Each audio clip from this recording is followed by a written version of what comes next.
Good morning, and welcome to the historic Sanofi Toronto campus and grand opening of Building 100. I'm Carrie McElroy, and I head Market Access and Public Affairs, and I'll be your MC today.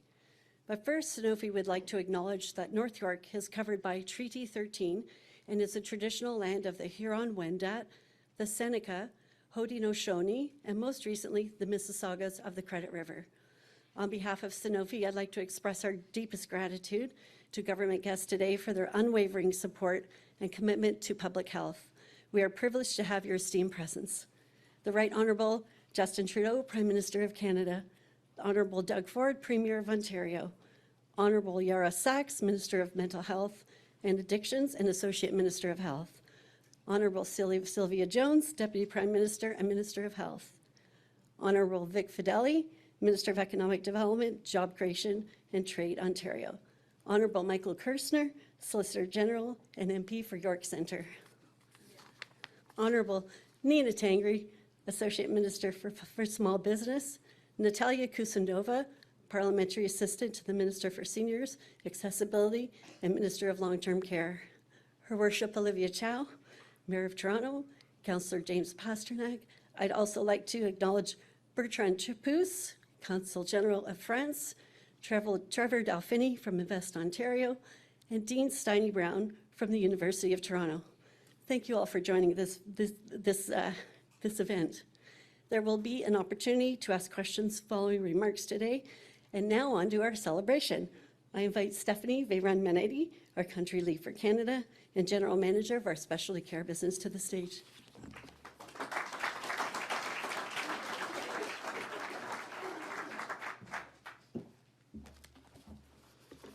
Good morning, everyone. Bonjour à tous.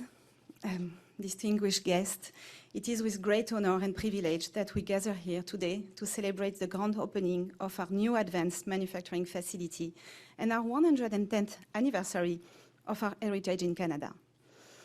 On behalf of our 2,000 Canadian employees, welcome to the Sanofi Toronto campus. Bienvenue à toutes et à tous, c'est plus facile. Nous sommes très honorés et fiers de vous accueillir sur notre campus.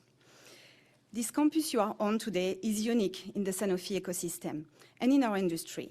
This is one of the rare, if not the only site, regrouping this large span of activity, such as end-to-end research and development, manufacturing, supply, and commercial operation. Sanofi also operates a global artificial intelligence center of excellence from downtown Toronto, where we have recruited many talented people from Canadian universities. As global healthcare leader dedicated to improving people's lives, we aim to become a leading company in immunology and positively impact millions of patients. We are leader in prevention by protecting 500 million people worldwide every year with our portfolio of vaccine and by leveraging our broad set of technology and manufacturing platform as you see and hear today. Here in Canada, Sanofi has dedicated numerous investments in collaboration with the federal, provincial, and municipal government. By 2027, Sanofi will have delivered $2 billion investment in the new facility and infrastructure here at this campus, spanning over the last decade. Sanofi also invests heavily in R&D, finding and developing first-in-class and best-in-class key medicine and vaccine around the world. Each year in Canada, we dedicate 20% of our revenue to research and development, positioning us as Canada's top R&D investor.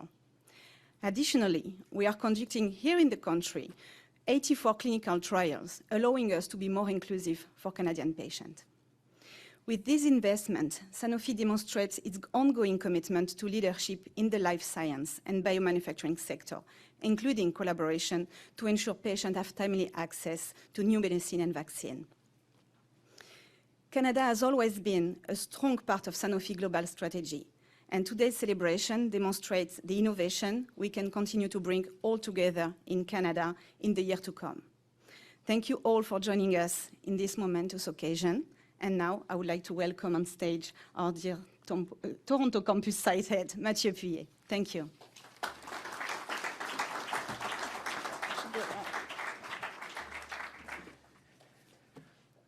Bonjour and bienvenue. So, as a manufacturing, supply, and Toronto site head, it's a huge pleasure for me to welcome you here today. The vaccine we manufacture here are used for routine, pediatric, adolescent, and adult immunization in Canada, as well in over 60 countries around the world. Developing and producing a vaccine is an important responsibility because we immunize healthy people to protect them throughout their lifetime. In 2019, in collaboration with the federal, with the provincial and the municipal government, we announced the investment of this beautiful facility, a future lighthouse in innovation and advanced digital capabilities. It was at the time the largest investment in the life science in Canada. In the end, over $800 million were invested in this facility to manufacture essential vaccines. Our facility is an integrated, smart factory driven by our vision of the digital transformation. We are cutting edge by leveraging automation, data-driven decision, and the first time in the Sanofi network, we use AI to enable real-time process monitoring.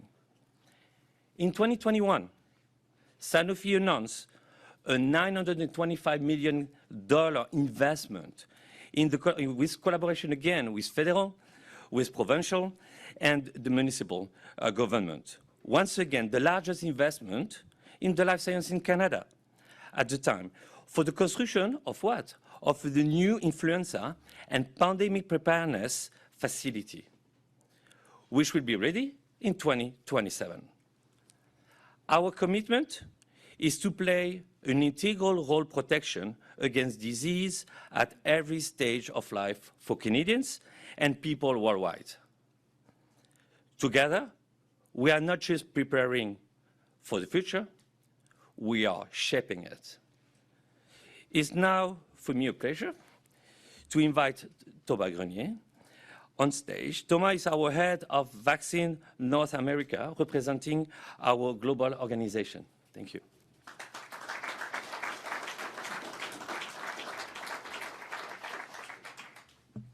Thank you, Mathieu. Bonjour, and good morning.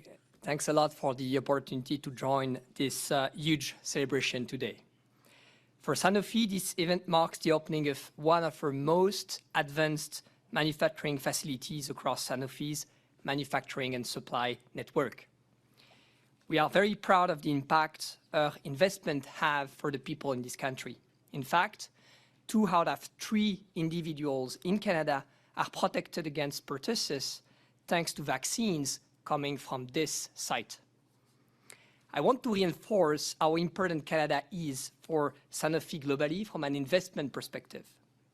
Here you have 110 years of heritage alongside future innovation, making investment a key focus for Sanofi. Today's opening of this remarkable pediatrics and adult vaccines manufacturing facility marks an essential step in our innovation strategy. Soon, in 2027, as Mathieu mentioned, we will open our new flu vaccine and pandemic preparedness facility on this site.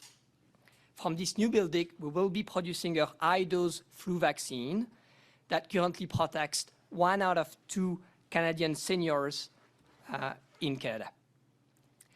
And all this is possible thanks to the federal, the provincial, and the municipal collaboration. Finally, I want to share why accelerating innovation is so essential. First, Sanofi's strategy is to become a leader in immunology globally. Second, we are investing now in R&D to bring 12 potential breakthrough medicines and vaccines in the coming years. And third, manufacturing and supply teams across the globe and those from this site are doing advances in artificial intelligence, digitalization, and new technologies to help us accelerate the time from discovery of innovative medicines and vaccines to their availability to people and patients. Our teams are improving daily performance and they are committed to quality across all operations, enabling us to reliably launch and supply more than 4 billion doses of medicine and vaccines every year to help people around the world to live better, healthier, longer lives. Thank you very much. And please, Stephanie.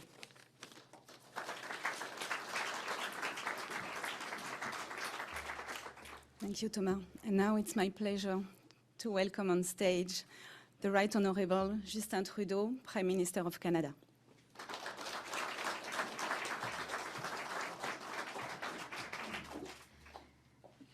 Merci Thomas de nous accueillir ici avec les collègues de chez Sanofi, Carrie, Delphi, Stéphanie et Mathieu. Je suis très heureux d'être accompagné aujourd'hui par la ministre Sachs de notre gouvernement. Premier Ford, Ministers Jones and Fedeli and other members of your team, Mayor Chow, Olivia, good to see you today. It's great to see so many people from here in Toronto together to celebrate this important milestone. But before I begin, I want to acknowledge that just a short drive away, parents dropped off their daughters this morning at a Jewish girls' elementary school that was shot at over the weekend. And in Montreal, another Jewish school was targeted by an overnight shooting last night. I was, of course, relieved that no one was hurt, but I'm disgusted by these vile and despicable acts of anti-Semitism. It needs to stop now. To Jewish parents and students across the country, we stand with you. We will always work to safeguard your right to live proudly Jewish lives in Canada. We're, of course, working with local law enforcement and will utilize all available federal resources to ensure that the perpetrators are held to account. We cannot and will not let this anti-Semitism stand in Canada. Merci à tous d'être ici aujourd'hui. On est rassemblés pour souligner une excellente nouvelle pour nos scientifiques, nos chercheurs et pour tous les Canadiens. Since day one, our government has been focused on building a stronger future for Canadians, a future with good jobs, clean air, and support for the middle class and people working hard to join it, a future with a clear plan to keep people safe and healthy. During the pandemic, we promised that we would rebuild our capacity to produce life-saving vaccines here in Canada. This is important to protect our health and to protect ourselves against future pandemics. We've been hard at work with strategic investments, and we've been delivering results. Today is another major step in the right direction. Here in Toronto, Sanofi is opening a new pediatric and adult vaccine manufacturing facility, one of the most advanced in the world. This is the largest biomanufacturing facility in Canadian history, and it will create and maintain hundreds of high-skilled jobs. Aujourd'hui, on est ici à Toronto pour inaugurer l'ouverture de la nouvelle installation de Sanofi, une des usines de fabrication de vaccins les plus avancées du monde, ce qui augmentera significativement leur production de vaccins. Over the years, vaccines against diseases like polio, rubella, tetanus, and measles have saved so many lives. Investing in biomanufacturing also means creating hubs for research and development. Here in Canada, we have some of the smartest researchers and scientists in the world. This facility that Sanofi is opening today is a continuation of Canada's proud history of leading-edge biomanufacturing. I'm sure many of you in this room, most of you, if not all of you in the room know this. Insulin was discovered here in Canada, just down the road at the University of Toronto. And it was therefore at this site here where we are today, then Connaught Laboratories, that insulin was first mass-produced for Canada and beyond. Recently, our government launched the first phase of a national pharmacare plan that includes making insulin free for Canadians. This is real positive change that will improve people's health. We're investing in pharmacare and healthcare while making sure our researchers and scientists have the tools they need to make these groundbreaking discoveries. Here in Toronto, Sanofi will expand its production of vaccines for diseases such as tetanus, diphtheria, and pertussis. This is significant. For example, we know that pertussis, what most of us know as whooping cough, kills approximately 400,000 people around the world every year. These are preventable deaths So the vaccines produced right here will save lives right around the world. En plus de la nouvelle installation dans laquelle on se trouve aujourd'hui, on a aussi investi pour aider Sanofi à bâtir une deuxième usine ici à Toronto sur ce site. Une fois opérationnelle, la deuxième usine va être capable de produire assez de doses de vaccins contre l'influenza pour tous les Canadiens en seulement 6 mois après avoir identifié une souche de grippe, en plus d'être là pour réagir à des pandémies potentielles dans notre avenir. So today is another big step towards a healthier and stronger future. We're making sure we're better prepared for health emergencies, better protected against outbreaks, and better placed to get vaccines to Canadians faster. L'annonce d'aujourd'hui est une excellente nouvelle pour nos étudiants, nos chercheurs et nos scientifiques qui veulent bâtir des carrières ici, chez nous. Investing in science, creating jobs, and keeping Canadians healthy. This is what fairness for every generation looks like. We're going to stay focused on. Thank you very much for being here. Merci tout le monde. Je suis maintenant très heureux de passer la parole à mon ami, le Premier ministre Ford. Doug, all to you.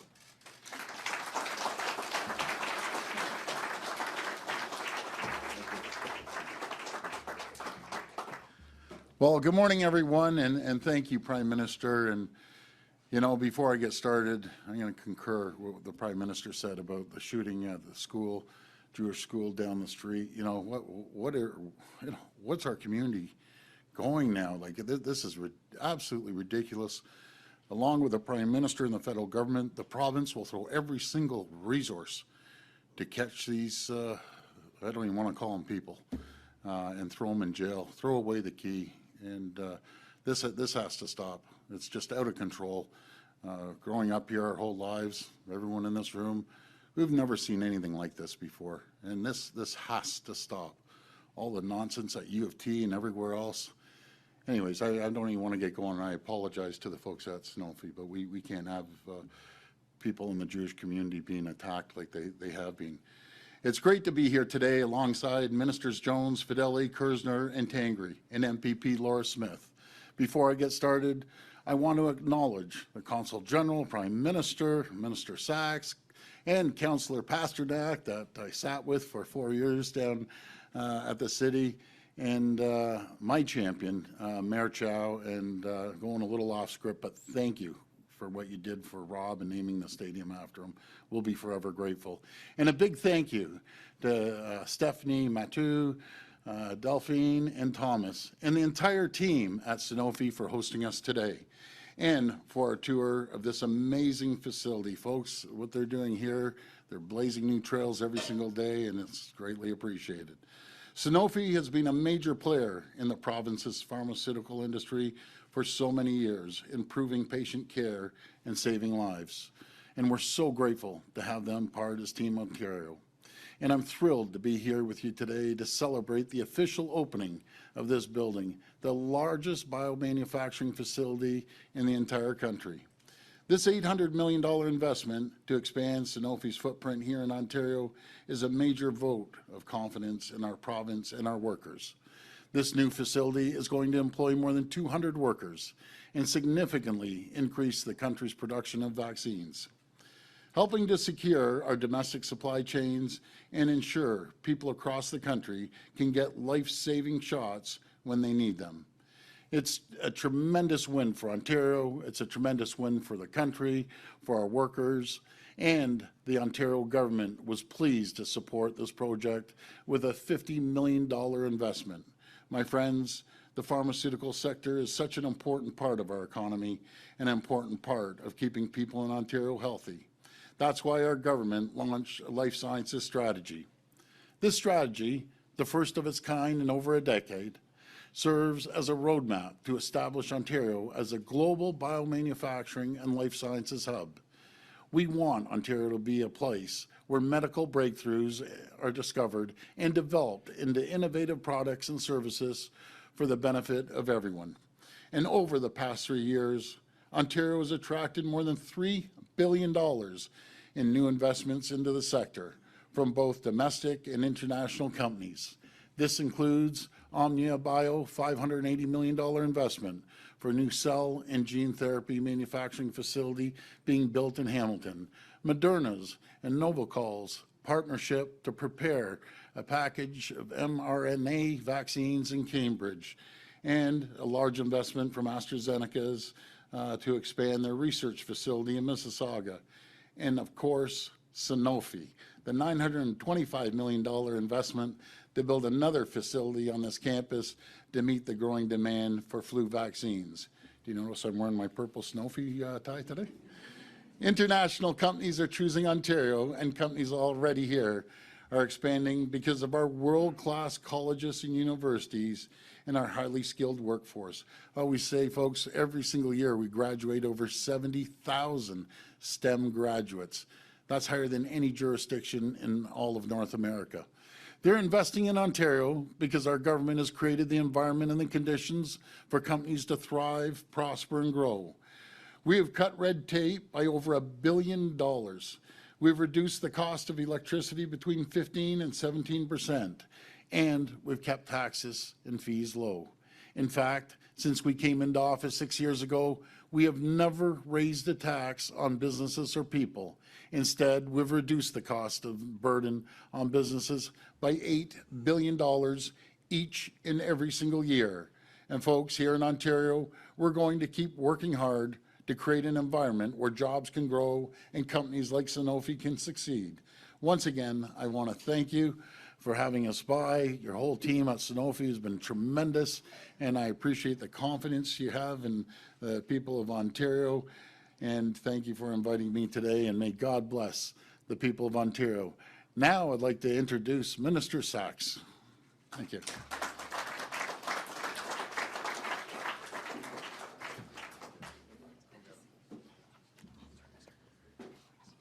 Thank you.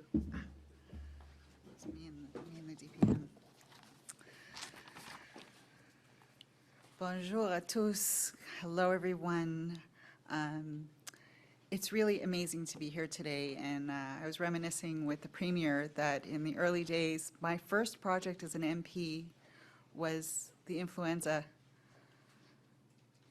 facility that will be built here by 2027. And in the middle of a pandemic, to know that we work with colleagues of all levels of government on the things that matter most in keeping our citizens across this country and here in Ontario healthy and safe each and every day. It's wonderful to be back here with the Sanofi family and so many incredible colleagues. Prime Minister, thank you. As a Jewish member of Parliament of this community, I want to say that allies matter. And this government, our federal government, and also the province of Ontario, thank you, Premier, for your words. As a Jewish mother in this community, we have the right to be safe and feel safe each and every day. We've all chosen to make Canada home and to build our lives here with values of family and community, to celebrate our faith and to do it together. Diversity in this country is a choice, but it's also, the inclusion is a choice. And to know that we have leadership that will stand strong against hate and anti-Semitism, and hate in all of its forms matters now more than ever. I'm so thrilled to be here to mark the opening of today's new B100 facility, because we're marking an exciting milestone, the creation of a large biomanufacturing facility right here in Canada and in this riding in York Centre, no less. And it's really such wonderful news for all Canadians. And as the Prime Minister mentioned, this is the home of where insulin began. 110 years was marked just recently last month. And as C-64 moves through the legislative process, we are a government that is fully committed to the health of Canadians, and the choice was obvious of where we start in providing pharmacare. Insulin for those who struggle with diabetes, and contraception. And we are so fortunate in Canada to have high rates of vaccination because of facilities like this.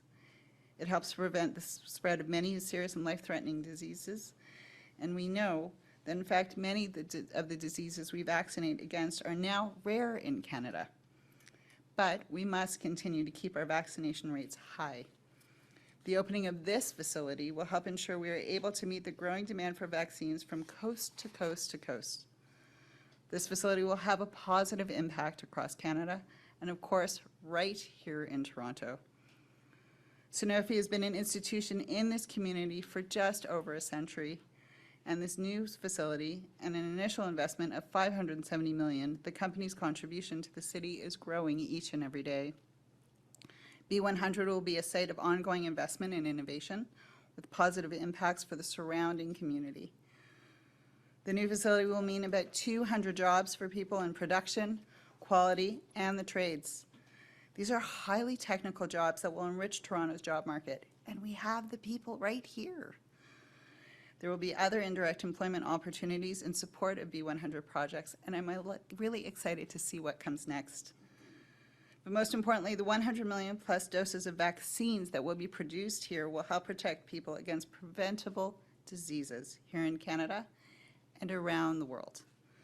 With the resurgence of infectious diseases, we absolutely need to develop and produce more vaccines here in Canada. In strengthening Canada's vaccine supply, we can better help protect our loved ones, our families, our communities, and the most vulnerable among us. Vaccination is a cornerstone of public health and is responsible for saving more lives in the past 50 years in Canada than any other health intervention. It is thanks to high rates of vaccination that we can prevent the spread and outbreak of serious and life-threatening infectious diseases.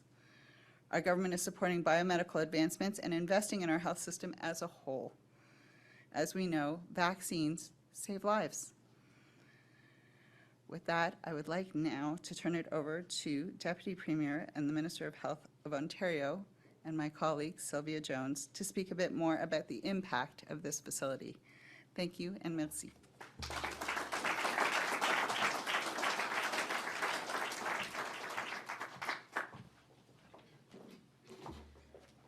Thank you, Zara, and good morning, everyone. It is indeed my pleasure to be here today alongside Premier Ford, Minister Fedeli, and many other colleagues, the grand opening event of Sanofi's new bulk biologics manufacturing facility right here in Toronto. I want to thank the entire team at Sanofi for hosting us, and I want to congratulate everyone involved in this project for their pivotal role in expanding access to vaccines and life-changing treatment for people across the province and indeed across the world. It was great to join your team last summer to see some of the research and development happening right here in Ontario, and I am excited to join you again to celebrate this milestone for vaccine manufacturing in Ontario and in Canada. Under the leadership of Premier Ford, Ontario has become a hub of healthcare technology and innovation. Today's announcement is just the next step in our government's work to rebuild Ontario's biomanufacturing sector. Sanofi's new state-of-the-art vaccine manufacturing facility in Toronto is championing made-in-Ontario products and services and ensuring that Ontarians can access the safe and high-quality vaccines they know and they need, building healthier communities across our province and around the world for years to come. Thank you again for everyone who has worked towards this historic day. Our government will continue to invest in strengthening our world-class pharmaceutical sector to ensure we are prepared for future public health events with a strong and steady supply of vaccines for all Ontarians and Canadians, no matter where they live. It's now my pleasure to turn it over to Minister Fedeli to say a few words. Stay well, everyone.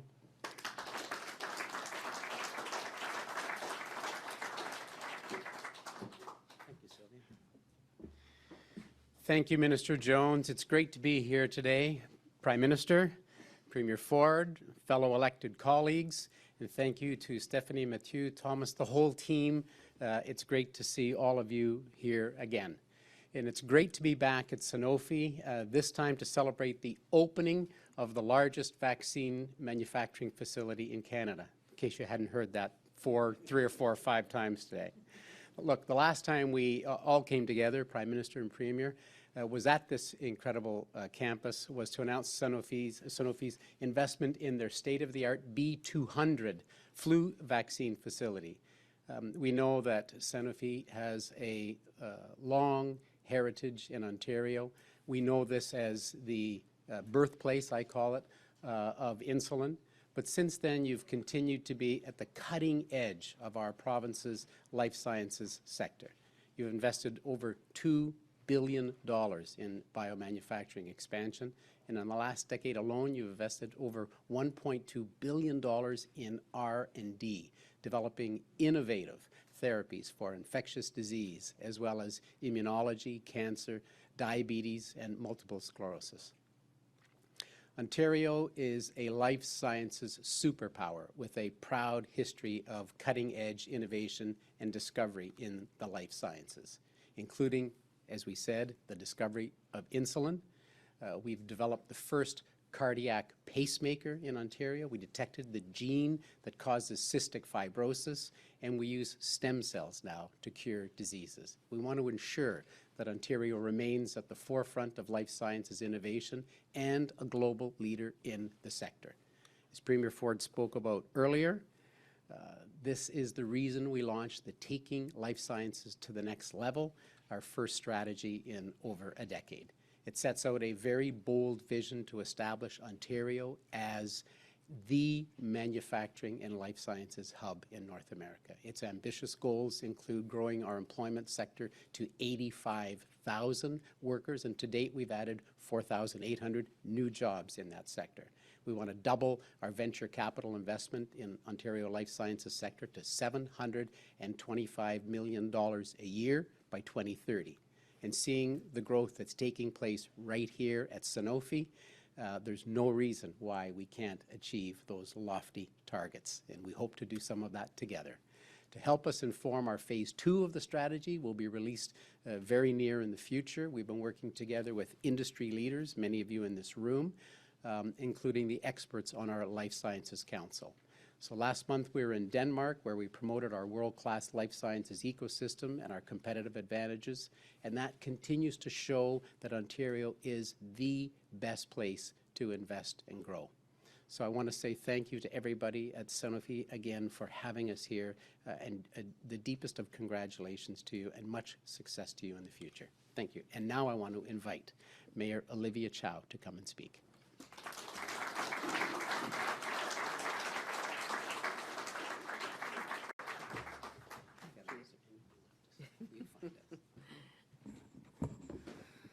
Prime Minister, Premier, ministers, and all the good people here at Sanofi. I'm here joined by your local councillor, James Pasternak. I know he's here somewhere. Who did all the heavy lifting, getting the zoning done, the planning, the work permits, the exemptions. I heard there was just something got done this morning. So thank you, James, for getting all that good work. Congratulations. This is a great milestone to open this facility. It is the largest biomanufacturing facility in Canadian history, right here in Toronto. That investment of $800 million to produce cutting-edge vaccines and medicines for people around the world, including my dad that has diabetes. You save lives by eliminating childhood illness and preparing our country for the next pandemic, so we're ready to fight back and keep people safe and healthy. This investment represents a vote of confidence in Toronto, in Canada, a vote of confidence on the highly educated, smart, very skilled, and diverse workforce. And they all speak different languages too, Bruce, yeah? A vote of confidence of the business climate we have created and the high quality of life we have right here in Toronto. This announcement today will further solidify Toronto's place as a home for forward-thinking research and manufacturing of pharmaceuticals. A place where the brightest minds from all over the world come here to help develop the next generation of vaccines to save lives around the world. And Toronto's diversity of talents is unmatched. And yes, they come here, people from around the world bring them their skills, their expertise, and their experiences. They attend the world-class colleges and universities located right here. We also have the best research hospitals and medical facilities also right here in Toronto. The conditions are right in Toronto for Sanofi to attract the next generation of skilled workers to fill your good, high-paying jobs that's coming from today's announcement. Sanofi has a long history in our city. That history started 110 years ago in a small lab in Connect Laboratories at University of Toronto, right? Now Sanofi employed over 2,000 people across the country and export vaccines that were made here in Toronto to more than 60 countries. You make us proud. That's Canadian expertise and ingenuity saving lives here in Canada and around the world. And our long history together continues today with these new facilities. Congratulations and thank you for your continued faith and confidence in Toronto. I can't wait to see what your team accomplished in just 3 years, 2027. Congratulations.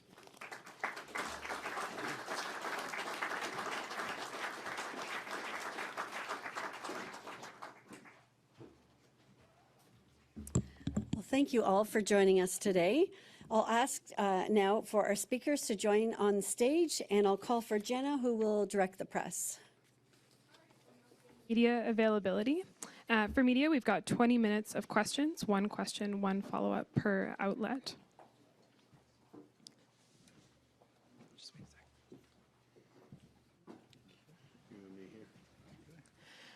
First question goes to the Globe and Mail. Hi, it's for the Prime Minister. Good morning. For more than a year now, you've defended your government's response to the threat of foreign interference. But why are you withholding cabinet documents from the inquiry that presumably would show what a great job your government's done? We have actually shared more cabinet confidences than any previous government in history because it is so important that the various inquiries and justices are able to do their work, to demonstrate the work that is being done and what needs to continue to be done in countering foreign interference. We know that despite foreign interference having happened and attempts at foreign interference ongoing over the past many years, not just in our politics, but in our businesses, in our research facilities, and in communities across the country, the results of the elections in 2019 and 2021 were decided by Canadians. It is important that we continue to work with the intelligence community and the oversight bodies to deliver the measures that help Canadians and keep our democracies and our communities safe. Well, last year, though, your public safety minister said the inquiry would have access to all relevant cabinet documents. And the information we have is you've broken that promise. Why?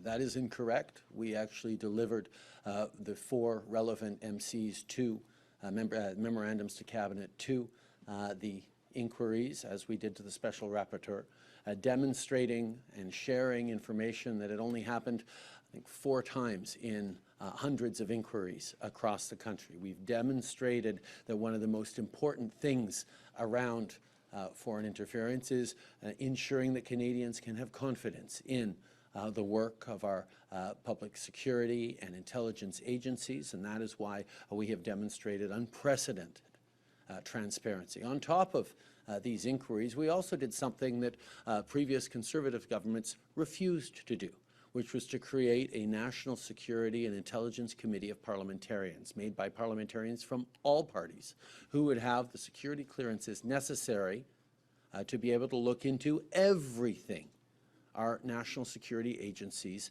have done. This was a step that many other countries had taken, but the previous Conservative government categorically refused to do. Because of that, we now have a robust system of oversight by parliamentarians.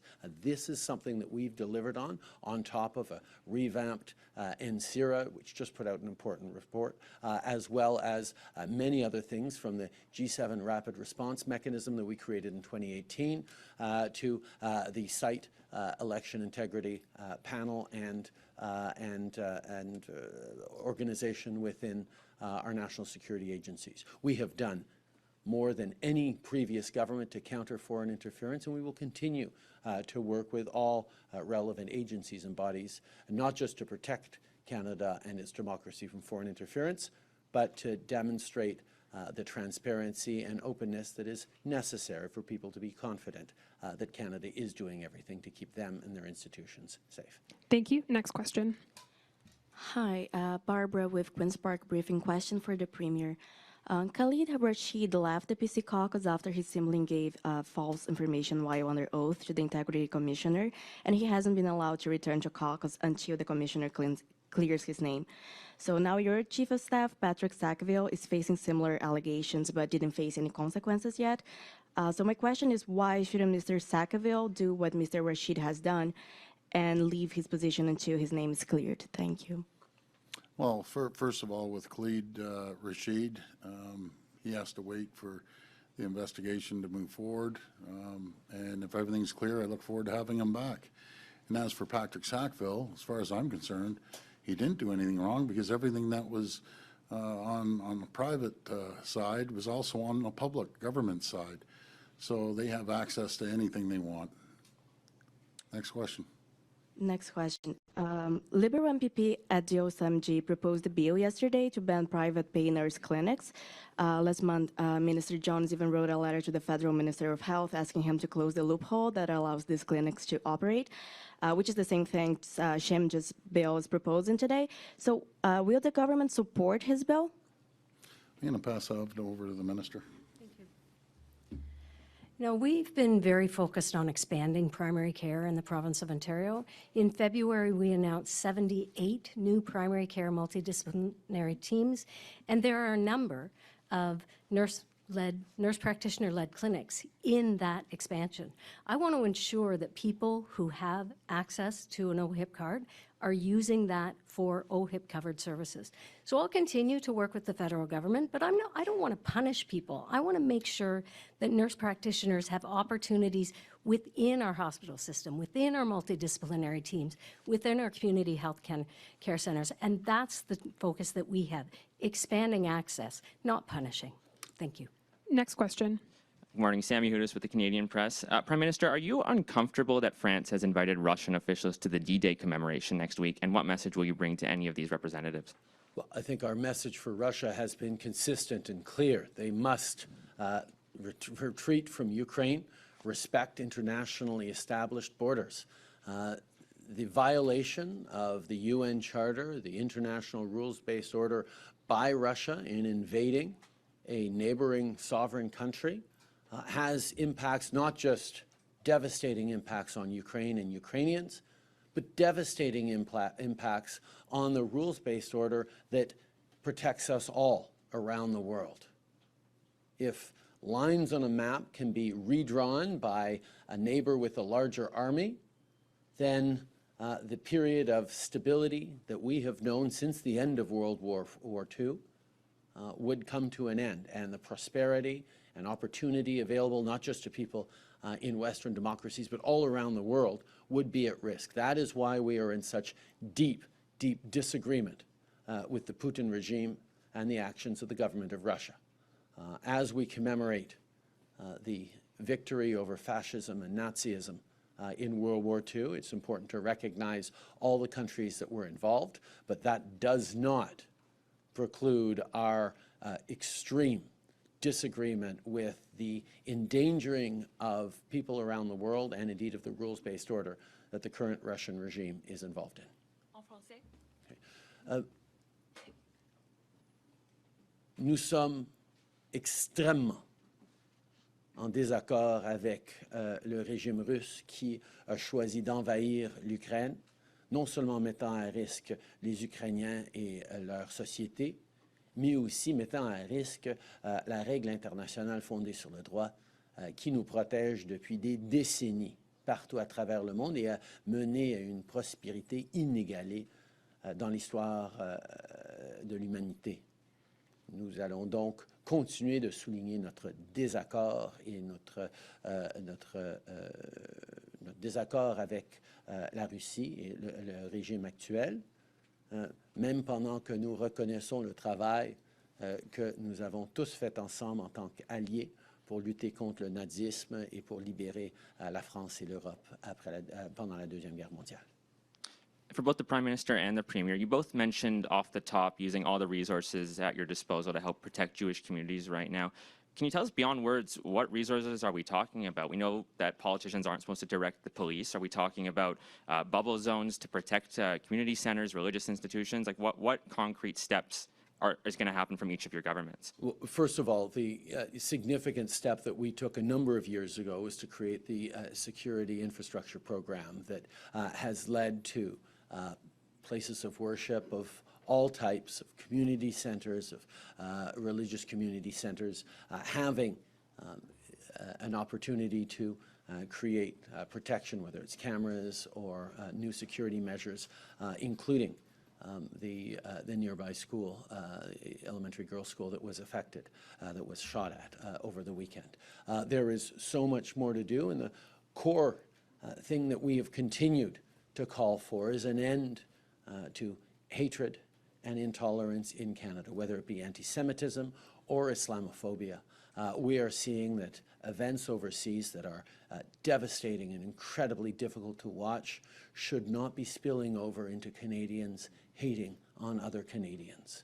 We are all united in our strength and diversity and our desire for a better country and a better world. We shouldn't be attacking each other, and that is a message that we will continue to put out as we look to bring people together. As in regards to measures we're bringing in, we continue to look at ways to keep Canadians safe and remind people of who we are. As we have the right to protest, always, we do not have the right to endanger or inflict violence on fellow Canadians. Well, thank you, Prime Minister.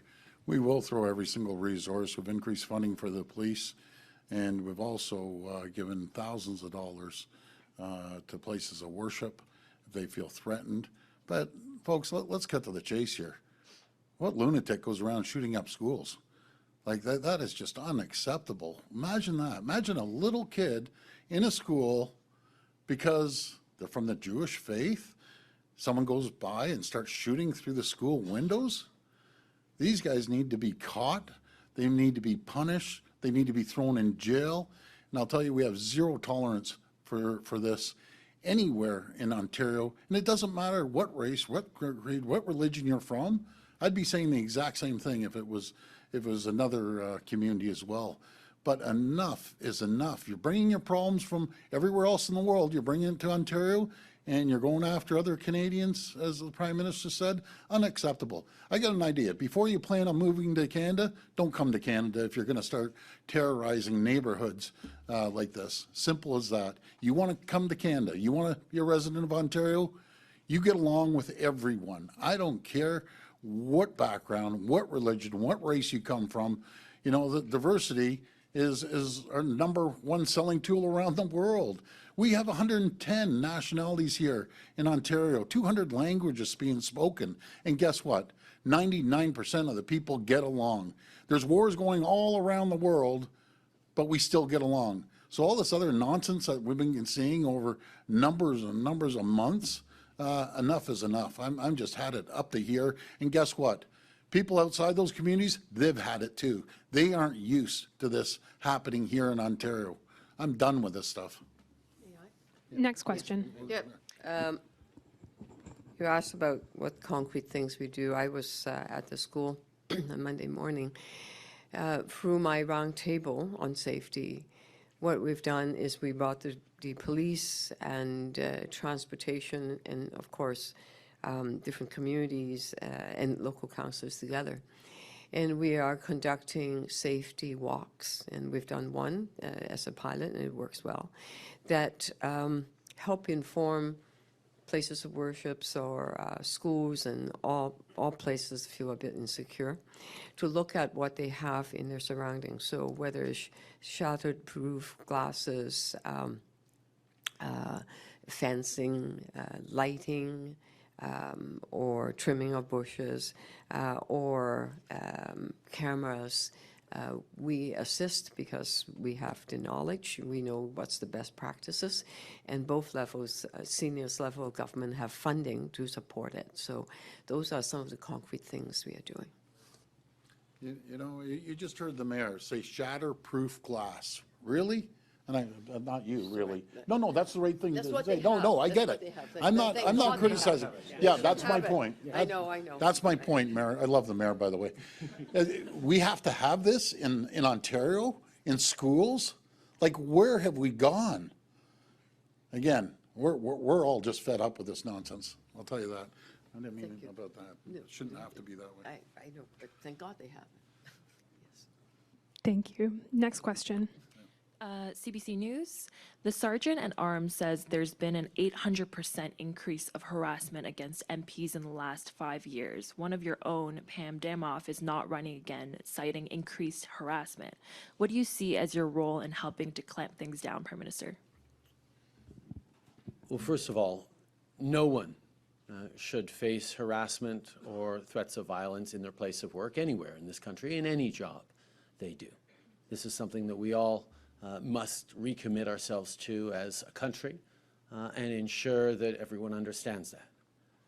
At the same time, when MPs or MP staff, which is increasingly the case, are targeted, that's not just an attack on an individual or a political party. That's an attack on our democracy. Democracies rely on diverse groups of people figuring out how to find a way forward we can all agree on. It is core to who we are as Canadians, that we listen to each other, we respect each other, and we choose a path forward through rigorous democratic processes at all orders of government. The current atmosphere of polarization, of toxicity, of misinformation, of disinformation, of anger directed at individuals and institutions is not a healthy trend line for democracy in Canada or everywhere around the world where we are increasingly seeing it. We need to get back to having conversations, yes, in robust conversations about the best way to move the country forward, and there will be all sorts of important debates to be had. That's the way our system works.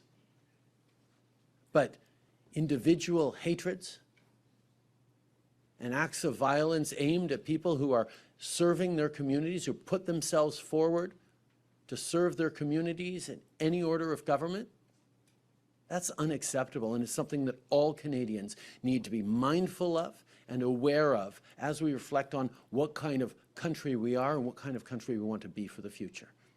En français?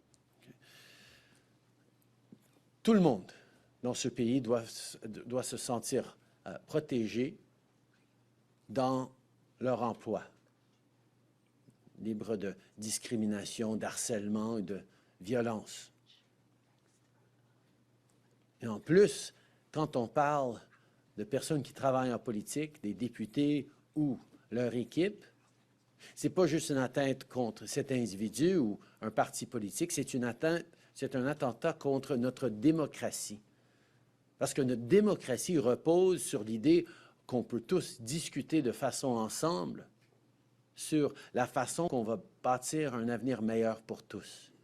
Il y a des compromis, il y a des débats, il y a une conversation à avoir où les gens peuvent être grandement en désaccord, mais le respect profond que nous devons avoir pour quiconque se présente en politique, quiconque veut améliorer et contribuer à sa communauté, ne doit pas être oublié, parce que c'est au cœur de notre démocratie. Donc c'est la responsabilité de nous tous, de chefs, de partis politiques, de députés et de citoyens, de s'assurer qu'il y a du respect les uns pour les autres et que les gens puissent faire leur job de servir leur communauté, ancré dans dans un sentiment de sécurité pour eux, pour leurs familles, pour leurs équipes.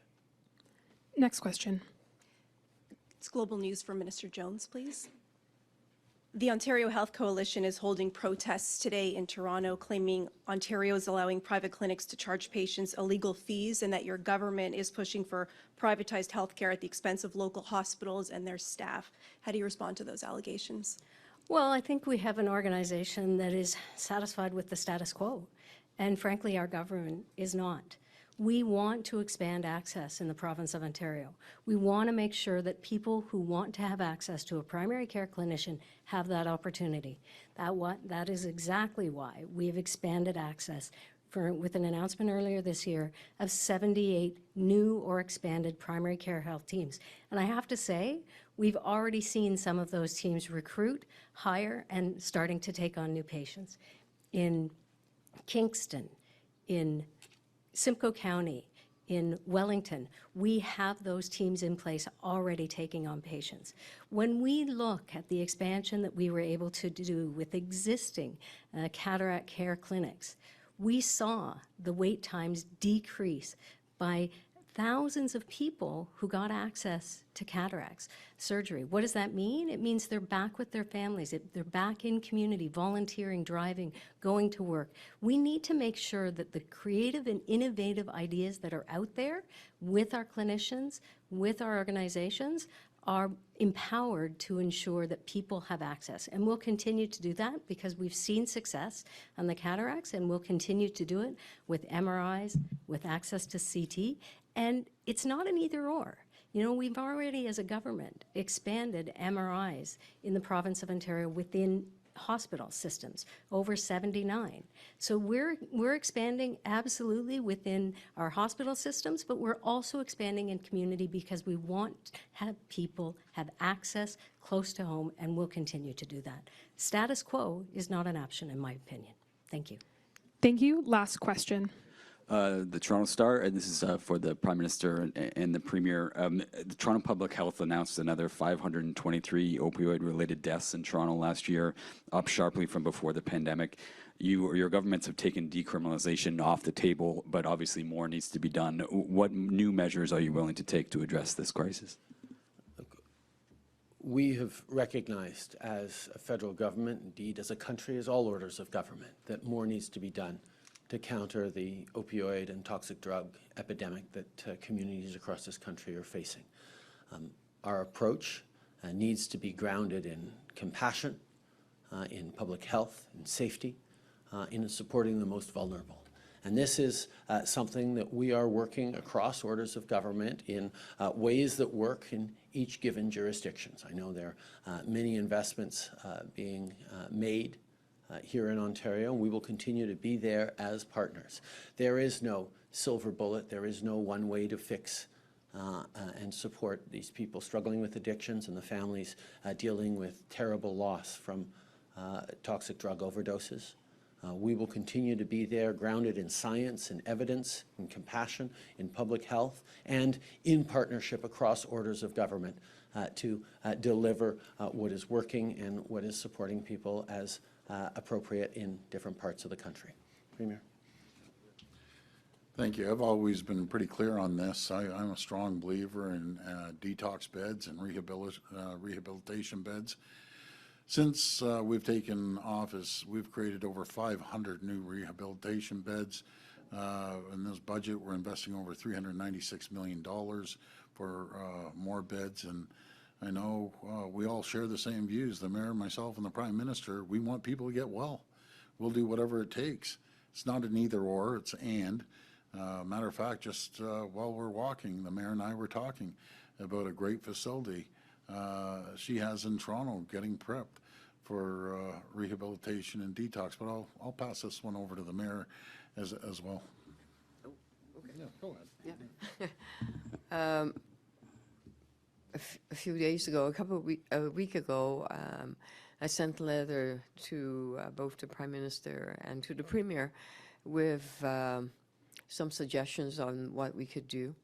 And one of them is a 24/7 crisis treatment center where someone that is experiencing perhaps overdose or know that they want to turn their lives around, or they're homeless but they're addicted, there's a place for them to go. And it's a place where they could find a bit of shelter, they could find mental health support, perhaps through Gerstein Center, and also through public health. And that would be a treatment program. And I've heard very encouraging, we've had very encouraging conversation with both other levels of government, and hopefully we would be able to do this as a pilot project to help some of those folks that wants to turn their life around. We did a survey recently and discovered that a third of the people that wants to get treatment cannot access it immediately, and they are homeless. But some of them are not, but which means that we desperately need treatment programs, because right now the wait is anywhere between many months to almost a year. So we have to do it, and that's how we are beginning to, we have others, but there's one site that we have in mind, and hopefully we can make it happen quite soon. Thank you, Mayor. That concludes today's press conference. That's great.